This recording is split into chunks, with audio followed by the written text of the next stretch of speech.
Hi, and welcome back to the Mentor Cruise podcast. And in this episode, we're talking about the topic of personal branding.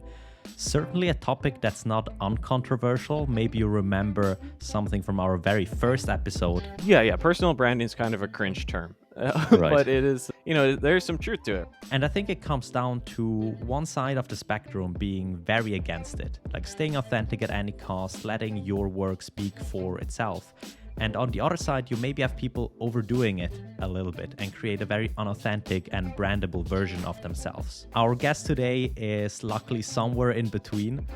Anand Safi is a very experienced engineering manager based in Canada, but if you go to his LinkedIn right now, you'll see him being invited on podcasts, interviews, industry panels, being on the board of a startup as well, and acting as a coach and a mentor on a variety of networks and mentoring and coaching sites very similar to Mentor Cruise. So today, let's take the chance and learn from him directly on how we can use personal branding to open new doors for ourselves and also get access to more opportunities.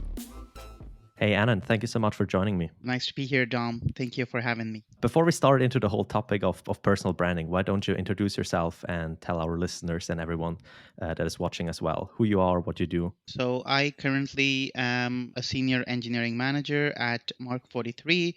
It's a public safety SaaS company. I lead our teams currently focusing on our mobility suite of products. Over the past, I think, 3 or 4 years, I've been in this leadership and management track. Before that, I spent close to a decade as kind of an individual contributor in kind of various roles in the software engineering space. So whether it's peer networking or just kind of helping people in the industry who are trying to navigate the I would say technical field. So I do that in variety of ways. That is doing mentorship actually for budding software engineers to kind of new engineering leaders across a couple of platforms, my most prominent being Mentor Cruise. And along with that, I also am a startup advisor and a volunteer board member. So either helping founders who are in the pre-seed or seed round, finding product market fit or technical feasibility for their idea, and then kind of helping nonprofits who are focused on various kind of causes. If we go to your LinkedIn right now, obviously you have huge accomplishments in your professional career, but there's a huge list of mentorship, coaching, board of advisors, member of the board, and so on. That's really like it's very impressive to see what you're doing outside of work as well. How did that all get started? Like, what was the clicking point for you where you said, I want to engage outside of my day job as well? Yeah, I think it was, I would say like this was not get go like in college or just out of college for the first 3 or 5 years.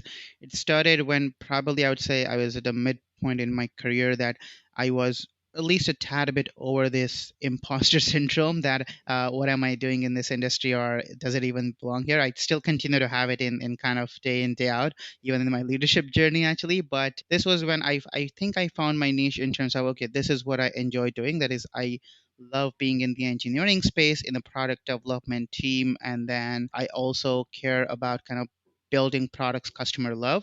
So I needed to advocate or just kind of showcase the things that I believed in a little bit more, right? So it goes on to kind of what personal branding would mean for me back then was just that I need to recognize my talent and the unique thing I offer to the company and the team, along with the values and competences to kind of showcase them to the outside world, right? There's a thin line between bragging and self advocacy.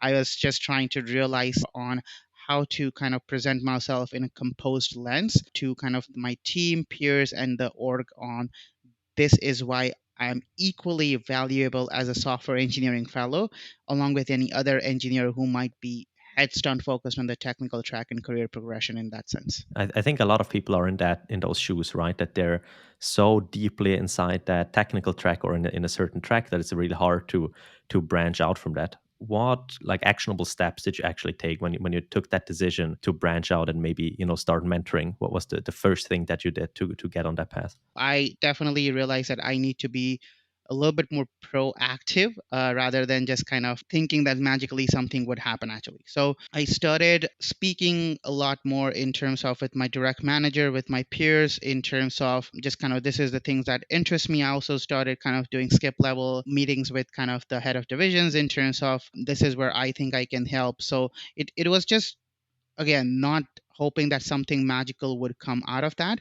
But at least you see something, you say something kind of mindset that, okay, let me at least put it out there, and we'll see what happens. In, say, my reviews or peer feedback, if people would criticize me for kind of, okay, you could become more technical, or why don't you take upon that next big refactoring project, I wanted to kind of just make sure that I'm being candid in terms of, I did not take up on this because I took care of these other three things actually from an engineering standpoint that might not appear as sexy work, but it's necessary actually in the sense sometimes in terms of keep the lights on, or just kind of make sure the build is green, or just make sure that before a customer reports a bug, I am kind of in their mindset and kind of safeguarding in my code to begin with. So I started highlighting those things that kind of where I was spending my time, and people could realize actually on what it made sense. It sounds like you were starting to build those leadership qualities, internally in your company and raising your hand more. When did it start to kind of flow outside? Obviously, you're on a lot of podcasts, you're writing a lot, you're working with external companies and mentees right now. I thought to get better was to through continual industry feedback. You can rely a lot on your peer and support network, or do a couple of dry runs with family and friends, but you might not get the same level of constructive criticism, or critical feedback that you probably will get from the industry, right? So it started with as simply as trying to give an icebreaker speech in terms of simply things I was most comfortable. It was so hard to even stand up in front of 20 colleagues where I was working since the past 5 years and just say, this is who I am, and just talking a little bit about kind of little things in terms of testability and testing practices, to kind of giving my first conference talk when I moved from a individual contributor to a manager journey. That is just kind of what was the motivation behind, because this came from a direct experience, right? In my engineering journey, I always thought I want to be a manager. I think that's more pay, more authority, I can hire and fire people, more power dynamics actually. Everything went kind of down south when I was in my management journey in the first 90 days, in terms of the entire kind of premise that is in your head is way different than what kind of the motivation should be and what the trade-offs would be of that role. So I started speaking about that, and then one thing led to another actually. So I think the first 3 to 5 were really hard, but then the next 25, I don't even know how kind of not easy, but how quickly and smooth they are actually over the past 12 months actually. Did you ever think across this whole process that you're building this like personal brand and you're becoming like a well-known face, or was it just the desire, as you say, to do more than just stay in your lane? I would say over the past year, I have had three instances in kind of similar conversations in terms of offline, maybe, or off the record. People ask me, like, why are you doing this extra thing? What is your end game? And maybe I'm thinking a little bit more that, okay, rather than me doing 20 unstructured things, I can probably steer my brand towards an area or 3 to 4 things actually that I think I really can help the mass actually, or work with them actually. If you look at all my articles, talks, or anything, is it's jumping from one thing to the other, right? I was going through the transition from IC to management. I spoke a lot about that. Once I was there, I realized I should talk about what all things I experienced as a software engineer and the pitfalls. Now I talk a lot about what should you do or not do in your first 6 months to a year as a manager. 3 months from now, I might be in a senior or an executive leader, and I might talk about what are the things you should do going from a EM to kind of a senior EM to a director, or whatever that kind of career path ends up being actually, right? So it's only now that I put out so much kind of material out that I'm trying to go back to the drawing board and see, does it map something to the greater good? Can I structure it in a better way that this is me, Anand Safi, as a person? I speak and connect with folks in the industry through various forums and methods. It's also different from a commercial brand, which obviously has the goal to kind of commercially amplify your values, to personal branding, which is to amplify your personal values and just putting them out there basically, and amplifying what you stand for. Yeah, 100%, right? Like commercial branding, the whole term. I actually was curious and I was looking it up 2 weeks back. Brand as a term started with livestock. That was simply tagging livestock and saying ownership of property, because it's just really common in kind of that farmland to kind of lose kind of count or just know what belongs to us. So it does depend on your intended outcome, in the sense like, I don't think Personal branding always needs a logo in that sense. I go with my headshot for 95% of the time, but I think from a commercial branding standpoint, if I were to say, right, that I am setting up my coaching and leadership practice, I might get kind of a little bit creative and set up a logo, because it depends on what you want to do with that branding, right? Branding is meant to indicate kind of a combination of your message and the offering. So the message might be that I want to help people, but that is not enough, right? In my commercial brand and in my personal brand, I can say that I want to help people. That's my mission. Probably where a logo helps is just steering people towards a more of like a product based offering, right? Like I'm offering say, a suite of courses or masterclass, and you can buy this book from me, versus a personal branding can simply be I'm still doing a lot of ad hoc service based offering, right? Book this one on one with me, or just kind of let me help you with an introductory session. Or if you're really stuck in kind of a to the point of resume review, I if somebody was in dire need, I would gladly spend 20 minutes with them.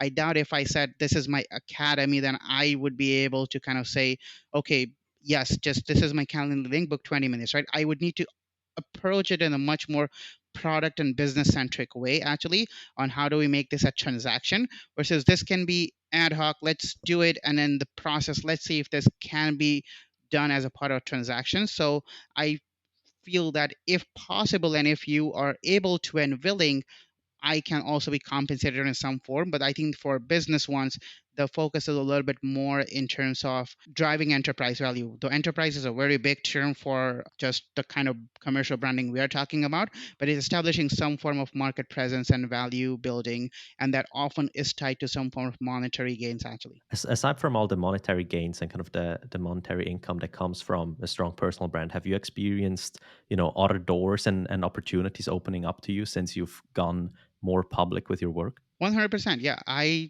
think the first 10 I had to scout for. It transitioned to then me scouting the next five, and now it continues to decline, where it's easy for people to discover me, right? A simple example is I started writing on Medium a couple of years back, actually.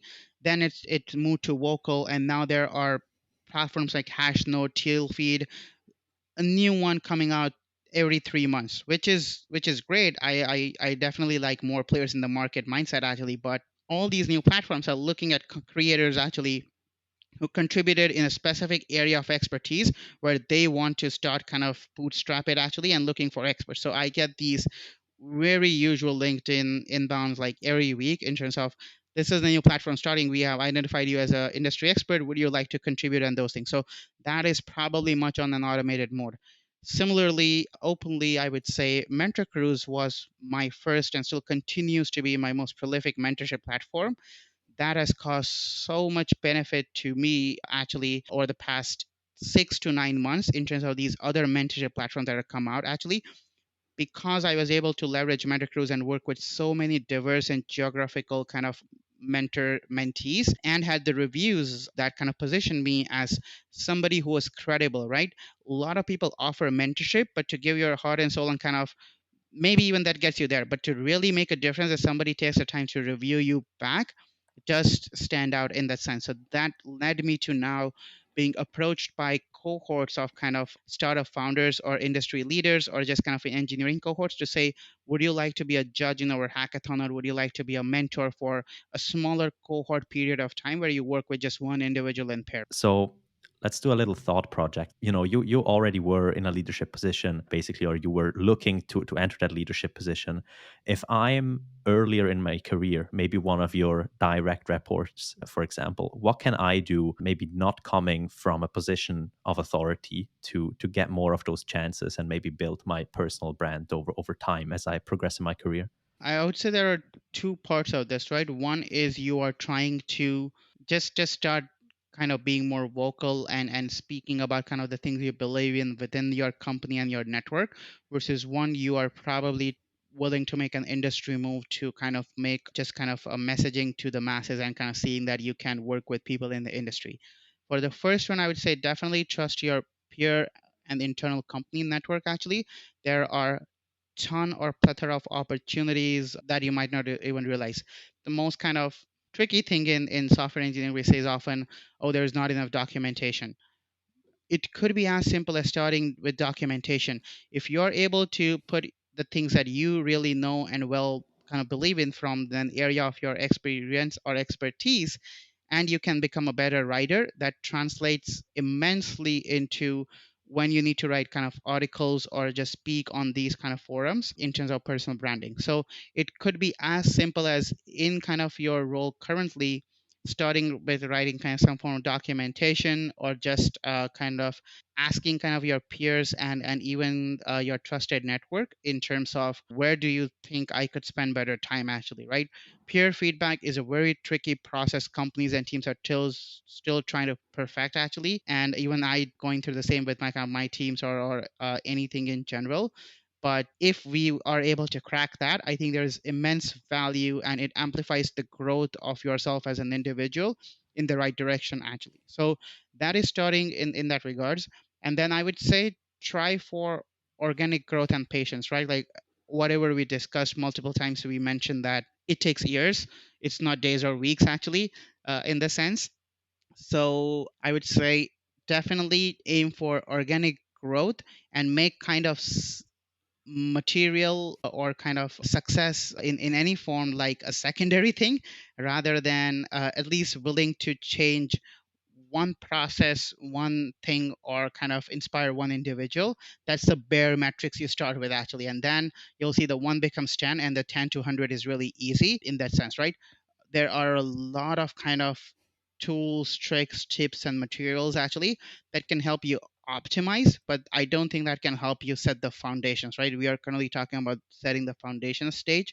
So that will need to kind of be a little bit more through seeking input inwards actually, putting in the drudge work. There is no easy way also to set that up, doing the drudge work, and then being patient with kind of just the first time you see someone reciprocate that what you said makes sense. I'm not personally experienced, but I can understand why you were in this situation and you did what you did. Or I did not even realize I was in this situation until you told me and kind of you stated it that way. So wait for that moment. It will come and happen as long as you are putting quality work out there and kind of reviewing it with your trusted network. Patience is always difficult, especially I feel like early in your career. It's a skill you learn over time. Thank you so much for joining me. I think that was super insightful. Also, just hearing your journey from your place as a software engineer, going into engineering management and building your brand with it, but also hearing about all the challenges and opportunities you were faced with.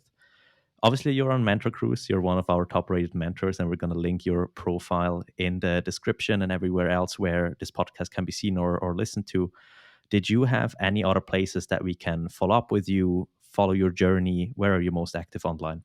I would say LinkedIn is kind of my one stop shop now. I do use Twitter and everything, but then Twitter can really quickly mix with world affairs and other things that I'm keeping up with in the industry. And it's difficult to say out of the 20 tweets, three are around these professional thing and six around the other kind of world affairs. So I would say LinkedIn is the number one place where I do cross post kind of anything that I've done in the industry. And it's really easy to connect. I do also absolutely make it a point to look at every inbound message and kind of respond, whether that's something I can do or I can suggest them or connect them to someone who can help. So we're going to link your LinkedIn as well in the description, and then people hopefully can follow up or look at your journey in personal branding, engineering management, and all that you do. Thank you so much for joining me. Thank you so much, Tom, for having me. It was absolutely a pleasure talking. Thank you. Yeah, likewise.